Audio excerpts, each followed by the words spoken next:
Hi friends, welcome to MSB kitchen. నేను మీ సాయి. ఇప్పుడు ఫ్రెండ్స్, ఈరోజు మనం కర్ణాటక వెళ్తున్నాం. ఎందుకంటే మన ఫ్లవరింగ్ సోర్సెస్ గురించి అక్కడ ఫ్లవరింగ్ ఉందని తెలిస్తే అక్కడ వెళ్తున్నాం.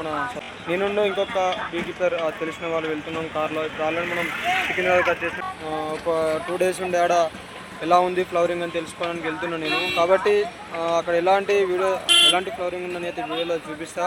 అందరు వీడియో అయితే ఫస్ట్ ఆఫ్ ఆల్ స్కిప్ చేయకుండా చూడండి. అలాగే మన ఛానల్ని సబ్స్క్రైబ్ చేసి లైక్ చేసి కామెంట్ కూడా చేసాను ఫ్రెండ్స్. కాబట్టి ఇప్పుడు నేను వెళ్తున్నా. ఇక్కడి నుంచి నేను ఇంకొక బీ కీపర్ సార్ వాళ్ళ ఇంటికి వెళ్తున్నా. నేను ఇద్దరం కలిసి ఈరోజు మేము కార్లో వెళ్తున్నాం. ఇటు ఎలాంటి ఫ్లవరింగ్ అవుపిస్తే నేను మన వీడియోలో తీస్తాను. సార్ వాళ్ళ ఇల్లు కూడా తినడానికి ట్రై చేస్తాను. ఓకే ఫ్రెండ్స్, మనైతే ఈరోజు కర్ణాటక రీచ్ అయినాం. మార్నింగ్ ఇప్పుడు మనకైతే 7:30 అట్లా అవుతుంది. ఆల్రెడీ మనం తోట దగ్గరికి వచ్చేసినాం. అంటే మనం వెళ్ళే దారిలో ఒక తోట ఓపిస్తే హైవే నుంచి వెళ్ళి సైడ్కి వచ్చినాం. మనం వేసుకొచ్చిన కార్ ఇది.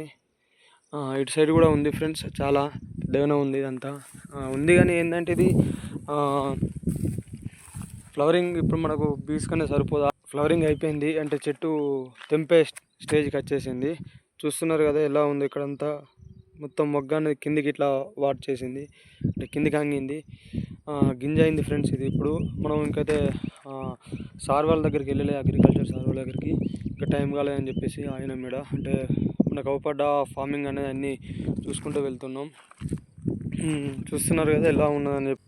మేమైతే చూసినాం కానీ ఇడితే అంటే మాకు ఒపీనియన్ ఉండే తీసుకొద్దామని చెప్పేసి మాకైతే సార్ వాళ్ళు పెట్టింది ఒక వేరే ఫొటోస్.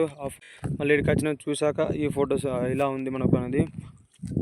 కాబట్టి చూద్దాం, మనం కూడా సార్ వాళ్ళని వెళ్ళి కలుద్దాం. మరి ఇంకో వేరే కాడ ఏమైనా ఉన్నా అని చెప్పేసి